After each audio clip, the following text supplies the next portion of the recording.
আসসালামু আলাইকুম সবাইকে। সো তোমরা যারা এসএসসি 26 এর আছো, এসএসসি 26 এর যারা মেয়েরা আছো তাদের জন্য একটা বেস্ট কলেজ হচ্ছে আমাদের হোলি ক্রস কলেজ। সো তোমাদের আসলে অনেকেরই ড্রিম থাকে যে না ভাই আমরা আসলে এসএসসির পর কলেজে যদি অ্যাডমিশন দিতে হয় তাহলে আমরা আসলে হোলি ক্রসে দিব। আর মেয়েদের ক্ষেত্রে আসলে আর তেমন কোনো কলেজে আসলে আমাদের অ্যাডমিশন টেস্ট হয় না। মেজরিটি আসলে আমাদের ওই এসএসসি রেজাল্ট দিয়ে আসলে আমাদের ভর্তি হয়ে যায় আর কি। সো আমরা যদি হোলি ক্রসের জন্য প্রিপারেশন নিই তাহলে আসলে আমরা কিভাবে প্রিপারেশন নিব? হোলি ক্রসের জন্য আমি দেখলাম যে আমাদের যে প্ল্যাটফর্মগুলো আছে কিংবা আসলে আমাদের যে ইউটিউব আছে সেখানে আসলে আমাদের তেমন কোনো কন্টেন্ট নাই আর কি। সো টু বি অনেস্ট এটার জন্য আলাদা কোনো কন্টেন্টের দরকার হয় না। যেমন আমি হচ্ছে এর আগের ভিডিওতে যেটা আসলে আমাদের এনডিসি অ্যাডমিশন টেস্ট 2026 সম্পর্কে একদম কমপ্লিট রোড ম্যাপ দিছিলাম। কাইন্ড অফ সবকিছুর জন্য সেম, কারণ আমাদের সেরা কলেজ বলতে আসলে আমাদের যেগুলোতে আমাদের অ্যাডমিশন টেস্ট নেয় ওদেরকেই বুঝি, আর যেখানে আসলে মেজরিটি ভালো স্টুডেন্ট আসলে পরীক্ষা দিতে চায় আর কি। তো সবগুলার পরীক্ষার প্যাটার্ন বা বলা যায় যে পরীক্ষা আসলে হার্ডনেস প্রায় সেম রকমই, ঠিক আছে, এখানে তেমন কোনো আসলে ডিফারেন্স নাই। ইভেন এদের যে প্রিপারেশনটা আছে না সেটাও আসলে আমাদের খুব বেশি একটা ডিফারেন্ট হয় না আর কি। সো যাই হোক, যেহেতু এটার জন্য ডেডিকেটেডলি আলাদা একটা ভিডিও বানাচ্ছি, তাহলে এখানে আই গেস মানে ভাইবা প্রিপারেশন ছাড়া, ঠিক আছে, ভাইবা প্রিপারেশন ছাড়া প্রায় অলমোস্ট সবকিছু পেয়ে যাওয়া, ঠিক আছে। এর বাইরেও কারো যদি কোনো কোয়েশ্চেন থাকে, কোনো কনফিউশন থাকে, চাইলে একটু কমেন্টে করতে পারো। সো আমি এর আগের ভিডিওতে যেটা বলছিলাম যে আমাদের এই প্রিপারেশনগুলো আসলে আমাদের খুব একটা হার্ড হয় না। গতানুগতিক তুমি যে এসএসসি পড়াটা আছে না ওইটা যদি পড়ো তাহলেই হয়ে যাচ্ছে। বাট এখানে যে প্রবলেমটা হয় সেটা হচ্ছে আমাদের অনেক বেশি কনফিউশন হয়। আর তোমরা যেহেতু শর্ট সিলেবাসের পার্টি, এখানে দেখা যাচ্ছে যে কনফিউশনটা আরেকটু বেড়ে গেছে, ঠিক আছে। যেমন এক নম্বর কনফিউশন হইতে পারে যে ভাই শর্ট সিলেবাসের বাইরে পড়বো কিনা। তারপর অনেকের এখন কনফিউশন জাগছে যে ভাই, অনেকে তো দেখলাম যে অনেক কোর্স লঞ্চ করে দিছে, সেটা হচ্ছে এইচএসসি পড়াশোনা শুরু করে দিছে। অনেকে অফলাইনে ভর্তি হয়ে গেছে, অনেকে অনলাইনে ভর্তি হয়ে গেছে। তাহলে এখানে এইচএসসি পড়াশোনা পড়বো কিনা, এইচএসসি পড়াশোনা আদৌ আমাদের কাজে লাগবে কিনা। সো এই হাবিজাবি সবকিছু আমরা আজকে ভিডিওতে আলোচনা করার চেষ্টা করবো। সো চলো আমরা ভিডিওটা শুরু করে দিই। প্রথম কথা হচ্ছে মেয়েদের জন্য ডেডিকেটেড কলেজ হচ্ছে আমাদের হোলি ক্রস কলেজ, যেটা আসলে আমাদের একটা বলা যায় যে মানে বলা যায় সবার জন্য একদম বলা যায় ডেডিকেটেড। এখানে পড়াশোনা ভালো হয়, পড়াশোনার মান ভালো, এখানে ভালো স্টুডেন্টরা ভর্তি হয়। ইভেন এদের কথা যদি আমরা চিন্তা করি, এরা কিন্তু কলেজ অ্যাডমিশনের পরে অ্যাডমিশন যেটা আছে, যেটা ভার্সিটি অ্যাডমিশন, সেখানেও কিন্তু ভালো রেজাল্ট করে, ঠিক আছে। তো যাই হোক, এখন কারা এক্সাম দিতে পারবে, এখানের মধ্যে আবেদন যোগ্যতা কি, এই ভিডিওটা আমাদের মেনলি সায়েন্স ব্যাকগ্রাউন্ডে যারা আসো তাদের জন্য। সো প্রথমে যদি আমরা চিন্তা করি যে যারা বিজ্ঞান বিভাগে আসো, ঠিক আছে, সো বিজ্ঞান বিভাগের ক্ষেত্রে আমাদের লাগে কতটুকু জানো? আমাদের লাগে হচ্ছে আমাদের জিপিএ 5, ঠিক আছে। এটা নর্মালি আসলে বুঝাই যাচ্ছে যে যদি তুমি ভালো স্টুডেন্ট হও তাহলে তো তুমি হোলি ক্রসে পরীক্ষা দিতে পারবা, তাই তো।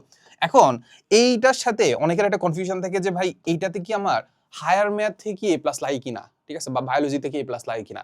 বায়োলজিতে বা হায়ার ম্যাথে ইন্ডিভিজুয়ালি এ প্লাস লাগে না, বাট এইটাতে আমাদের যখন আমরা জিপিএ 5 পাচ্ছি, এইখানে আমাদের হায়ার ম্যাথ এবং বায়োলজি যেটা আছে না, বায়োলজি থাকতেই হবে, এই সাবজেক্টগুলো থাকতেই হবে। অনেকে থাকে কি এই সাবজেক্টের জায়গায় ধরো আইসিডি থাকে কিংবা আসলে কৃষি শিক্ষা থাকে, সো এরকম জিনিসপাতি থাকে। সো এই জন্য আমাদেরকে বলে দিছে যে হায়ার ম্যাথ থাকতে হবে এবং বায়োলজি থাকতে হবে। এই ইন্ডিভিজুয়ালি কত পাইছো আমি জানি না, বাট জিপিএ তোমার G5 থাকতে হবে, ঠিক আছে। এরপরে আরেকটা জিনিস হয় যে তুমি সায়েন্স ব্যাকগ্রাউন্ড থেকে যদি পরিবর্তন করতে চাও, বিভাগ পরিবর্তন করতে চাও, তো বিভাগ পরিবর্তনের ক্ষেত্রে তুমি যদি ব্যবসা শিক্ষা বা কমার্সে যাইতে চাও তাহলে তোমার জিপিএ লাগবে হচ্ছে 4.25, ঠিক আছে। তাহলে 4.25 বা এর উপরে যদি তুমি পেয়ে যাও তাহলে তুমি আসলে বিভাগ পরিবর্তন করে তুমি কমার্সে যাইতে পারো। আচ্ছা, এবার তুমি যদি হিউম্যানিটিসে যাইতে চাও বা মানবিকে যাইতে চাও তাহলে তোমার হচ্ছে 4.00, মানে কি 4 পয়েন্ট পাইলেই তুমি আসলে মোটামুটি বলা যায় যে বিভাগ পরিবর্তন করে মানবিকে যাইতে পারবা, ঠিক আছে। এই হচ্ছে মোটামুটি আমাদের সায়েন্স ব্যাকগ্রাউন্ড থেকে আমাদের পরীক্ষা কারা কারা দিতে পারবে এইসব জিনিসপাতি। আচ্ছা, এখন পরবর্তী প্রশ্ন হচ্ছে আমাদের কোন সাবজেক্ট থেকে আসলে আমাদের প্রশ্ন আসবে। এখানে একটু ডিফারেন্স আছে।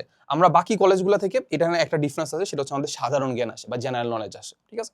তো দেখো আমরা যদি একটু চিন্তা করি, প্রথমে আমাদের বাংলা আসবে, ইংরেজি আসবে, বাংলা ইংলিশ আসবে, এরপরে আসলে উচ্চতর গণিত আসবে, পদার্থবিজ্ঞান, তারপর হচ্ছে কেমিস্ট্রি, তারপর হচ্ছে জীববিজ্ঞান, এন্ড সবার লাস্টে যেটা আছে সবচেয়ে ইম্পর্টেন্ট সেটা হচ্ছে আমাদের সাধারণ জ্ঞান, ঠিক আছে। এইটা আমাদের একটু ডিফারেন্ট অন্যান্য প্রিপারেশন থেকে, তাই তো। আচ্ছা, এই তো সাধারণ জ্ঞানটা আসবে। আচ্ছা, এরপরে আরেকটা জিনিস আছে, আরেকটা জিনিস কনফিউশনের জায়গা হচ্ছে সেটা হচ্ছে আমাদের উচ্চতর গণিত। সো মাঝে মাঝে মানুষেরা একটু বলে যে ভাই মানে আমাদের ম্যাথ কি জেনারেল ম্যাথ আসবে নাকি হায়ার ম্যাথ আসবে, জেনারেল ম্যাথ আদৌ আসবে কিনা। So to be honest general math আসে না, আসবে হচ্ছে হায়ার ম্যাথ। আর জেনারেল ম্যাথের কনসেপ্টগুলোই কিন্তু আসলে আমাদের হায়ার ম্যাথে বিভিন্ন জায়গায় হচ্ছে লাগে। সো জেনারেল ম্যাথ তুমি চাইলে দেখতে পারো, বাট জেনারেল ম্যাথ আসবে না, এতটুকু মাথা রাখবা যে আমাদের হায়ার ম্যাথ থেকে কোশ্চেন আসবে। আর আরেকটা বড় কোশ্চেন সেটা হচ্ছে আমাদের সাধারণ জ্ঞান আসবে। সাধারণ জ্ঞান কিভাবে পড়বো, আমরা সাবজেক্ট ওয়াইজ যে প্রিপারেশনটা আছে না সেটা আসলে আমরা সেখানে দেখে ফেলবো, ঠিক আছে, কোনো প্যারা নাই। এবার আসি হচ্ছে আমাদের কারা হচ্ছে আমাদের অ্যাডমিশনের প্রিপারেশন নিবা। সো প্রথম কথা হচ্ছে আমরা যারা এবার মোটামুটি ভাবতেছো যে মোটামুটি একটা ভালো রেজাল্ট করবা, ঠিক আছে, তারাই প্রিপারেশন নিবা। এখন যদি মনে হয় যে না ভাই আমি খুব একটা ভালো রেজাল্ট করতে পারবো না, তাহলে কি আমি প্রিপারেশন নিবো কিনা, টু বি অনেস্ট তোমরা প্রিপারেশন নিবা। এখন কেন প্রিপারেশন নিবা? প্রথম কথা হচ্ছে এবার আমরা ছিলাম শর্ট সিলেবাসে, তাই তো। তো শর্ট সিলেবাসের ক্ষেত্রে আমরা চ্যাপ্টারই পড়ছি অল্প, শর্ট সিলেবাসের ক্ষেত্রে চ্যাপ্টারই পড়ছি অল্প। এখন এই যে বাইরের যে চ্যাপ্টারগুলো আছে, আমি ধরো ফিজিক্সের কথা চিন্তা করলাম, ফিজিক্সের ক্ষেত্রে বাইরের যে চ্যাপ্টারগুলো আছে কোনটা আছে? বাইরের চ্যাপ্টার আছে হচ্ছে আমাদের চলতরিৎ আছে, তাই তো? চলতরিতের পরে আছে হচ্ছে আলোর প্রতিসরণ আছে, আলোর প্রতিফলন আছে, তারপর ম্যাগনেটিজম আছে, সেমিকন্ডাক্টর, ইলেকট্রনিক্স আছে। এখন এই যে চ্যাপ্টারগুলো আছে না, এই চ্যাপ্টারগুলো তুমি এইচএসসি তে গেলে মাস্ট পাবা, মাস্ট।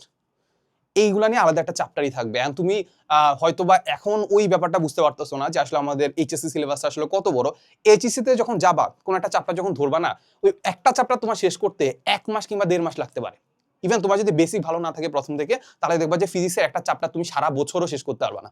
ঠিক আছে? মানে যতই পড়ো না, তোমার কাছে মনে হচ্ছে সিলেবাস শেষ হয়ে গেছে, পুরো আমি যে জিনিসপাতি সবকিছু পড়ে গেছি, তারপরেও দেখবা যে তুমি কোনো না কোনো ম্যাথ আটকায় যাচ্ছ। সো যতক্ষণ পর্যন্ত কোনো না কোনো ম্যাথে তুমি আটকায় যাচ্ছ, তাহলে কি তুমি বলতে পারবো যে আসলে ওই চ্যাপ্টারটা শেষ হয়েছে? শেষ হয় নাই কিন্তু। তো যেটা বলতেছি যে আমাদের এইখানে যেটা শর্ট সিলেবাসে বাইরে যে চ্যাপ্টারগুলো আছে, ওই চ্যাপ্টারগুলো নিয়ে কিন্তু আমাদের আলাদা আলাদা করে এইচএসসি তে আলাদা একটা বড় একটা চ্যাপ্টার আছে। ওই বড় চ্যাপ্টারটা তো তোমার শেষ করতে হবে, তাই তো? এখন ওই বড় চ্যাপ্টারটা শেষ করার জন্য এখন থেকেই তোমার জিনিসটাকে একটু একটু হলেও বেসিকটা জানা উচিত, বা যেটাকে আমরা এখন নাম দিছি, আমি যেটা নাম দিছি সেটা হচ্ছে আমাদের এইচএসসি ফাউন্ডেশন।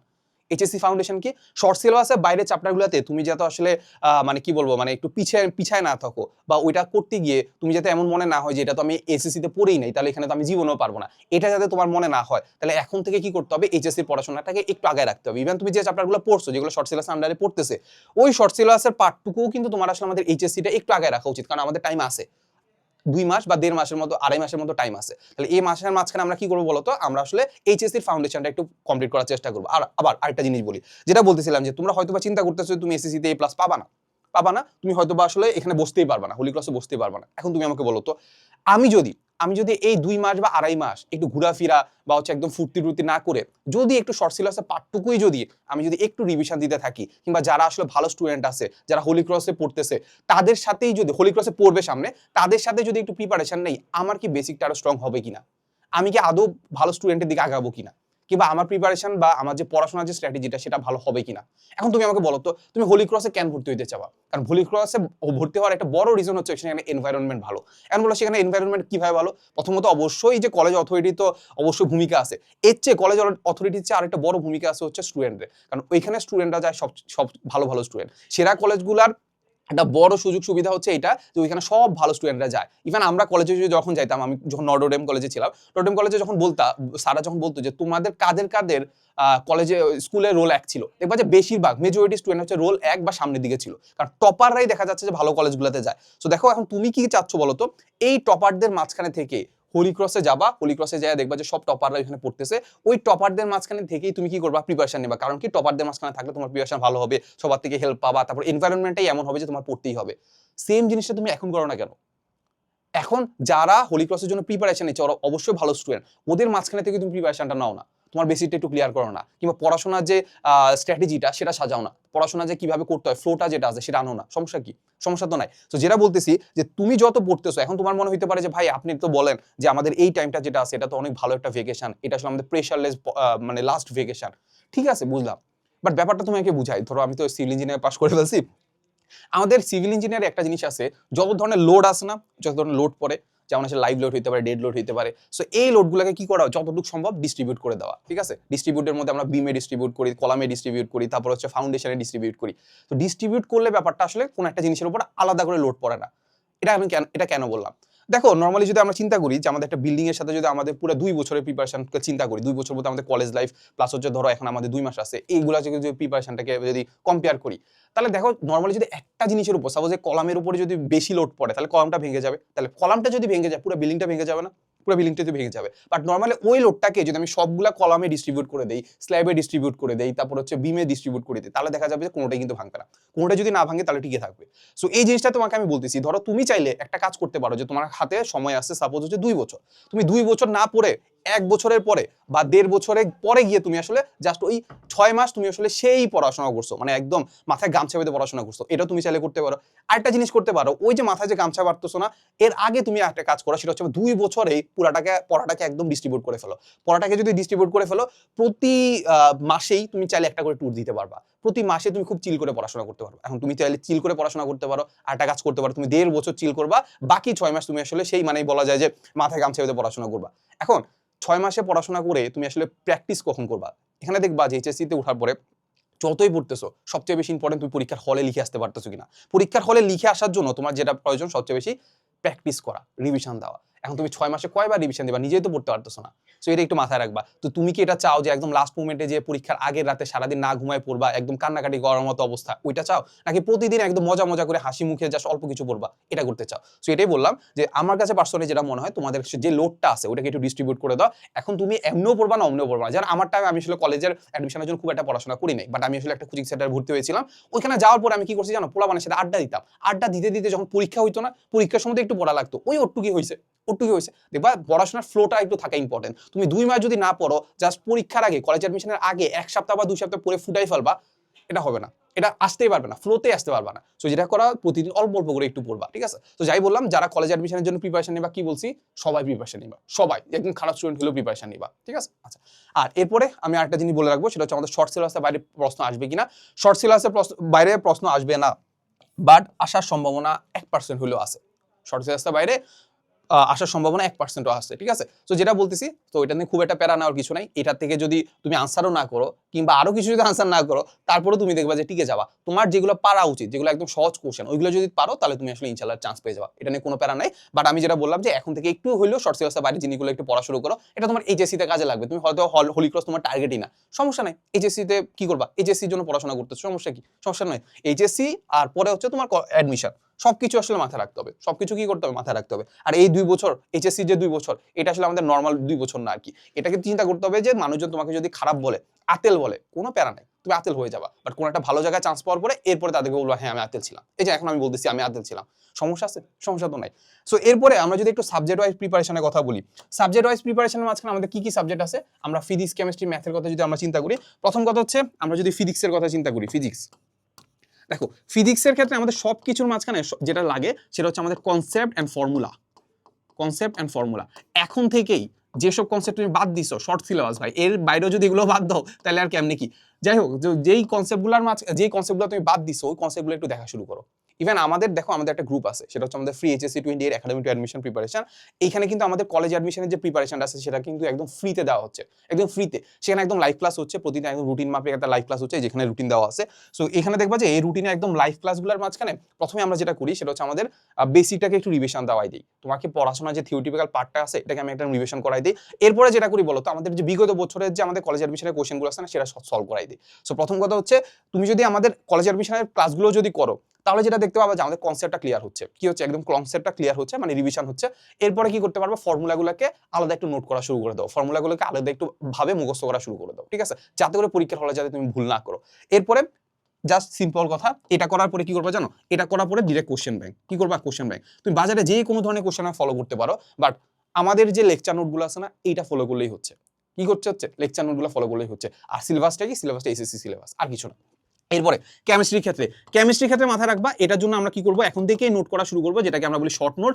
এই শর্ট নোটের মাঝখানে অবশ্যই থাকবে বিক্রিয়াগুলা থাকবে, তারপর বিভিন্ন ধরনের সংকেত থাকবে, বিভিন্ন ধরনের কি থাকবে, সংকেত থাকবে, যেমন হচ্ছে আকরিকের নাম, হাবিজাবি, অনেক কিছু থাকবে, যেগুলো করে পরীক্ষার আগে দিয়ে যাতে তুমি রিভিশন দিতে পারো, এই কাজটা করার চেষ্টা করবা, ঠিক আছে? আর মাথায় রাখবা যে কেমিস্ট্রির ক্ষেত্রে থিওরিটিক্যাল পার্ট অনেক আসে, ম্যাথমেটিক্যাল পার্ট যতই আসুক না কেন থিওরিটিক্যাল পার্ট কিন্তু অনেক আসে, এগুলো কিন্তু মাথায় রাখবা।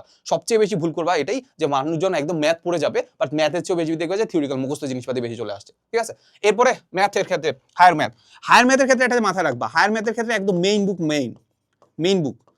আমি এমনও দেখছি অনেকগুলো ভাইয়া আছে যারা মেইন বইয়ে যে ওই যে উৎপাদক বিশ্লেষণ আছে না, তারপর হচ্ছে বিভিন্ন ধরনের কোশ্চেন আছে যেগুলোকে একদম হুবহু মুখস্থ করানো শুরু করে। আদৌ আসলে কাজে দেয়, যদি আমি এটা সাজেস্ট করবো না, বাট এটা আসলে কাজে দেয়। কারণ হায়ার ম্যাথে কি করে, মেইন বুক থেকে কোশ্চেনগুলো একদম উঠাই দেয়। যেহেতু মেইন বুক থেকে উঠাই দেয়, তাহলে এখানে তুমি বুঝতে পারতেছো যে আসলে মেইন বুকটা যদি তুমি ভালো করে পড়তে পারো, এমন ভাবে পড়বা যাতে জিনিসটা একটু মুখস্থ হয়ে যায়, বাট মুখস্থ করবা না, প্যারা নাই। সো যেটা করো, এই মেইন বইগুলো কি করবা, ভালো করে পড়বা। এরপরে মেইন বইয়ের পরে যদি তুমি সময় পাও তাহলে কোশ্চেন ব্যাংক পড়বা, বাট হায়ার ম্যাথের ক্ষেত্রে তুমি মেইন বই বললে ইনাফ। আচ্ছা, এরপরে আসি কি বলতো, বাংলা ইংলিশ, তাই তো? তাহলে বাংলার ক্ষেত্রে আমাদের যে মেইন বোর্ড বই আছে, বোর্ড বই প্লাস হচ্ছে কি বলতো, এটাও আমাদের সেই মেইন বই, বোর্ড বই, আর হচ্ছে আমাদের ব্যাকরণের ক্ষেত্রে হচ্ছে বাংলা সেকেন্ড পেপার। এই দুইটা যদি বই পড়তে পারো তাহলে আমার জন্য এনাফ। আর ইংলিশের জন্য কি করবা, ইংলিশের জন্য আসলে বলা যায় যে আমাদের যে ইংলিশ ফর টুডে যে বইটা আছে, তারপর ইংলিশ সেকেন্ড পেপার যে বইটা আছে না, এটাই এনাফ। বাংলা ইংলিশের জন্য আসলে খুব একটা প্যারা নিবা না। মেইনলি প্যারা নিবা হচ্ছে আমাদের ফিজিক্স, কেমিস্ট্রি, হায়ার ম্যাথ আর বায়োলজি। এই তিনটা হচ্ছে বেশি পড়বে। আর বায়োলজির ক্ষেত্রে তেমন কিছু বলার নাই, বায়োলজিতে আসলে জিনিসটাকে একটু মুখস্থ করতে হবে, জিনিসগুলো কি করতে হবে, মুখস্থ করতে হবে। মুখস্থ করার ক্ষেত্রে অবশ্যই মাথায় রাখবা যে জিনিসগুলোকে একটু দাগাই ফেলবা, কারণ তুমি কোন একটা চ্যাপ্টার হয়তো বা এখনো মিস দিছো, শর্ট সিলেবাসের বাইরেও তুমি আসলে শর্ট সিলেবাসের ভিতরে যেগুলো আছে ওইটাও তুমি মিস দিছো। এখন যেহেতু মিস দিছো, এটার মাঝখানে কোন একটা চ্যাপ্টার যদি এখন পড়তে যাও, তাহলে কি করবা, পুরা চ্যাপ্টারটা তুমি পরীক্ষার আগে রিভিশন দিতে পারবা না। যেটা করবা কি বলো, যে লাইনটা তোমার মনে হচ্ছে ইম্পর্টেন্ট ওই লাইনটা একটু দাগাই ফেলবা, দরকার হলে পুরো লাইনটা দাগাই ফেলবা। এমন করো না যে কোনো একটা ওয়ার্ড দাগাইছো, ওয়ার্ড দাগালে কি হয় জানো, ওয়ার্ড দাগালে যেটা হয় যে আসলে যখন আমি রিভিশন দিতে যাব, তখন ওই ওয়ার্ডটা দেখে আমার মাথায় আসলে সাবকনশিয়াস মাইন্ডে কিন্তু চিন্তা আসে না যে আসলে আমাদের এটা তার কি বোঝাচ্ছে। বাট যখন আমি পুরো লাইনটা দাগাচ্ছি, তখন আমি পড়ার ক্ষেত্রে কিন্তু পুরো লাইনটা পড়বো। যখন পুরো লাইনটা পড়বো, তখন আলটিমেটলি আমার কি হয়, সাবকনশিয়াস মাইন্ডে পুরো জিনিসটা আসলে রিভিশন হয়ে যায়। সো বায়োলজির ক্ষেত্রে এটা একটা টিপস, সেটা হচ্ছে আমাদের পুরো লাইন বা একটু বেশি করে দাগানোর চেষ্টা করবো, কোনো একটা ফ্রেজ দাগানোর চেষ্টা করবো, ঠিক আছে। এরপরে লাস্টলি আমাদের যেটা আসে সেটা হচ্ছে আমাদের জেনারেল নলেজ। জেনারেল নলেজের জন্য কোনো প্যারা নেওয়ার দরকার নেই। জিকে জিকে জেনারেল নলেজের জন্য আমি বলবো কোনো প্যারা নেওয়ার দরকার নাই। তুমি যদি জিকে যদি আনসার নাও করে আসো, তাহলে তুমি আসলে চান্স পাবা। বাকি সবকিছু যদি ভালো করে আনসার করো, কোনো প্যারা নেই। জিকের জন্য কি করতে পারবা, বিকের জন্য হচ্ছে আমাদের যে কারেন্ট অ্যাফেয়ার্স আছে না, কারেন্ট অ্যাফেয়ার্স, এই কারেন্ট অ্যাফেয়ার্সটা পড়বা, ঠিক আছে। মানে আসলে ধরো সাপোজ হচ্ছে তুমি আসলে নীলক্ষেত, বা আমি যদি ঢাকার কথা বলি নীলক্ষেত, আর তোমরা দেখবা যে অন্য জেলা যারা আছে, সেটা হচ্ছে নর্মালি যে কোনো একটা দোকানে, বইয়ের দোকানে গেলেই দেখবা যে কারেন্ট অ্যাফেয়ার্স নামে অনেকগুলো বই পাওয়া যায়। মানে আমাদের ধরো এই মাসে কি হয়েছে, বা গত মাসে কি হয়েছে, বা পুরো ওভারঅল যদি কোনো একটা জিনিস জানতে চাও, দেখবা যে ওদেরকে বললেই তুমি পেয়ে যাবা। তারপর অনলাইনে সার্চ দিলে তুমি দেখবা যে অনেক বই পিডিএফ পেয়ে যাবা। প্রথম কথা হচ্ছে এখানে আমরা কারেন্ট অ্যাফেয়ার্স মানে গতানুগতিক বা এই কয়েকদিন কি হচ্ছে, যেমন এখন হচ্ছে ফিফা ওয়ার্ল্ড কাপ হচ্ছে, তাহলে ওয়ার্ল্ড কাপে আসলে কোন বল নিয়ে খেলা হচ্ছে, কোথায় খেলা হচ্ছে, কয় দল খেলা হচ্ছে, এই হাবিজাবি এগুলো আসবে, এগুলো তো আসবে, এগুলো তোমার ভাইবার জন্য ইম্পর্টেন্ট। আর আরেকটা জিনিস হচ্ছে কি, বাংলাদেশ সম্পর্কিত, বাংলাদেশ এবং আন্তর্জাতিক, বাংলাদেশ এবং আন্তর্জাতিক, বাংলাদেশ এবং আন্তর্জাতিক। সো এই আমাদের যেই জিকে আছে, এটা নিয়ে যদি তোমরা ডিটেলস জানতে চাও, তাহলে একটু কমেন্টে জানাবা। তাহলে ইন্টারেস্টেড যদি থাকো, তাহলে এটা আমি আলাদা একটা ভিডিও বানাবো, ঠিক আছে। সো বাংলাদেশ এবং আন্তর্জাতিক বিষয়াবলী, ঠিক আছে, এগুলো একটু দেখে নিবা যে বাংলাদেশের আসলে জিনিসপাতিগুলো কি, ধরো বাংলাদেশের স্যাটেলাইট হয়েছে, তারপর আসলে বাংলাদেশ আসলে কত আয়তন, এই হাবিজাবি একটু আছে, এগুলো একটু পড়ে নিবা, ঠিক আছে। তো যাই হোক, সো অত প্যারা নিয়ে লাভ নাই, বাট মাথা রাখবা যে প্রিপারেশনটা যেটা হইতে হবে একটু রেগুলার বা কনসিস্টেন্সি মেনটেন করলে হইলো। যেটা বললাম যে এসএসসি এর পড়াশোনাটাই জিনিসটাই, কিন্তু 2 মাস যদি তুমি আসলে গ্যাপ দাও, তাহলে যেটা হবে সেটা হচ্ছে এসএসসি পড়াশোনা একদম যেটা সহজ জিনিসপাতি ওগুলো তুমি ভুলে যাবা। সো এটা তো করা যাবে না, কারণ এটা আমাদের এইচএসসি তো দিতে, হোলি ক্রস বাদ দিলাম, এইচএসসি তো পড়াশোনা করতে হবে। সো যেটা করবা যে 2 মাস একটু আমাদের সাথে থাকবা। কিভাবে থাকবা, আমাদের এই গ্রুপে জয়েন করে ফেলবা। গ্রুপে তোমার যে কোনো ধরনের প্রবলেম হবে গ্রুপে পোস্ট করবা, আমরা ইনশাআল্লাহ কমেন্টে রিপ্লাই দেওয়ার চেষ্টা করবো, বা বাকি যারা আছে তারা রিপ্লাই দেওয়ার চেষ্টা করবে। আর বাইরে আর কি বলতো, এখানে আমাদের ক্লাস হবে, ক্লাস লেকচার নোট যেগুলো আছে সেগুলো তোমার এখানে আপলোড দেওয়া হবে, ড্রাইভ লিঙ্ক আছে, ড্রাইভ লিঙ্কে আপলোড দেওয়া হবে। তো তোমার কি কাজ, সেটা হচ্ছে আমাদের ক্লাসটা করবা, রেগুলার একটু ক্লাসটা করবে, এরপরে ড্রাইভ লিঙ্কে যাবা, লেকচার নোট পাবা। ওই লেকচার নোটে দেখবা যে অনেকগুলো সম্ভাব্য কোশ্চেন আছে, ওগুলো নিজে নিজে প্র্যাকটিস করবা। বাসায় বসে এতটুকু করো, এতটুকু করলেই আমার জন্য মনে হয় যে মোর দেন এনাফ, আর বাইরে তেমন কিছু লাগবে না। সো এই যে আমাদের গ্রুপ লিঙ্ক আছে, এটার আসলে ডিসক্রিপশন আর কমেন্ট বক্সে লিঙ্ক দেওয়া আছে। সো আজকেই জয়েন করে ফেলো, ঠিক আছে। এই তো, সো দেখা হবে নেক্সট কোনো ভিডিওতে। আসসালামু আলাইকুম সবাইকে।